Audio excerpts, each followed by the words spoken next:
Ano mga pagbabago sa lifestyle ang maaaring gawin ng mga individual upang maging epektibong mapababa nila ang kanilang mga cholesterol and blood sugar levels?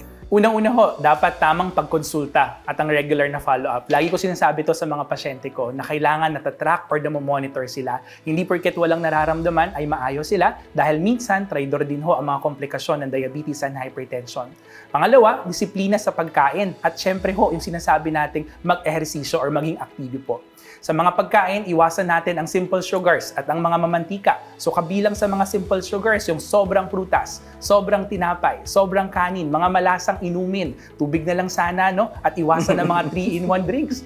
Mas dalasan natin ang pagkain ng green leafy vegetables, mga isda at paminsanang pagkain ng red meat or karne. Yung simpleng pag-ehersisyo na kahit 30 minutes per day ay mainam din po, Dr. Jade.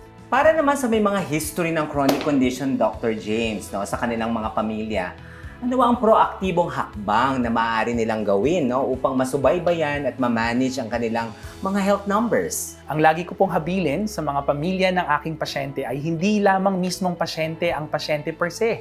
Ang paggaling ng pasyente ay resulta ng collaborative effort ng buong pamilya.